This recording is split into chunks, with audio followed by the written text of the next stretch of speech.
À chaque commémoration des attentats, les sentiments se bousculent pour Franck. Et ses 10 ans ne font pas exception. C'est pas que notre histoire, c'est aussi l'histoire. C'est ce qui a toujours été compliqué. C'est un drame personnel, mais en même temps, ça appartient un petit peu à tout le monde. Dans quelques temps, ça sera dans les livres d'histoire. Donc le rapport au temps, il est très compliqué. C'est encore très très proche. Parce que ça marque au fer rouge, tout simplement. Le 13 novembre 2015, cet éducateur nordiste, musicien et grand fan de rock, était au Bataclan pour le concert du groupe américain Eagles of Death Metal avec un copain. On avait proposé à d'autres personnes de venir avec nous, qui n'ont pas pu venir, au final. Et c'est tant mieux.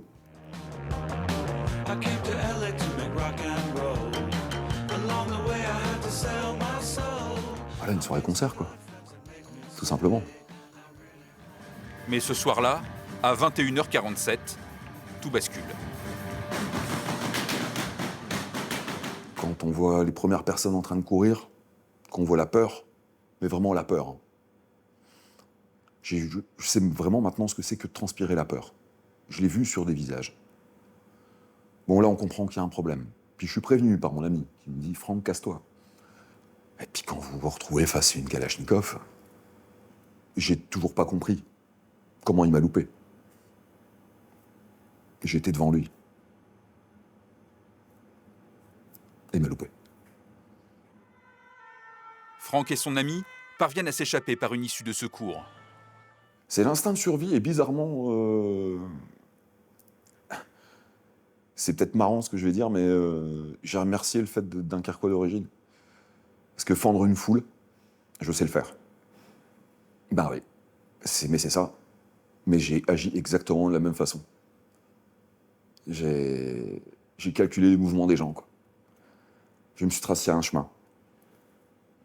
Sur le coup, il y a vraiment l'adrénaline qui fait son boulot. Dès qu'on se pose, là, c'est le chaos. En m'occupant un petit peu des gens autour de moi, finalement, je restais concentré. Moi, je me rappelle de l'entraide qu'il y a eu ce soir-là. C'est ce que je garde en mémoire, surtout. L'humanité. Le pire, c'est l'après. De toute façon, c'est l'après. C'est quand vous rentrez chez vous. Franck, du 13 novembre au matin, vous revenez, c'est plus le même Franck. C'est plus le même Franck, c'est plus le même mari, c'est plus le même papa, c'est plus le même fils, c'est plus le même collègue, c'est plus le même copain. Le gars d'avant a disparu. Reconnu blessé psychologique, Franck entreprend de se reconstruire, lentement, à travers la musique, mais aussi les liens tissés avec d'autres survivants. Comme je disais, l'important c'est l'humanité, l'important c'est l'autre. Des gens que j'aurais jamais rencontrés s'il n'y avait pas eu cet événement. Ma compagne, on peut comprendre, on peut s'épauler. Et ça, c'est très très important. Le soir du 13 novembre 2015, j'étais au Bataclan et j'ai eu de la chance. Parmi ses amis du Bataclan, il y a le dessinateur Fred De Wilde.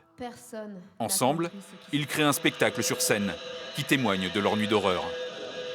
Il m'a permis tout simplement de refaire de la musique, mais tout simplement permis de comprendre quel chemin je devais prendre.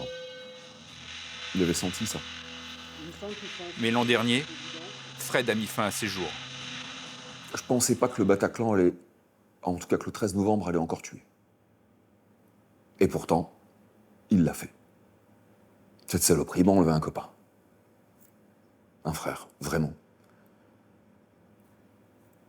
Le trauma, c'est un poison lent, vraiment.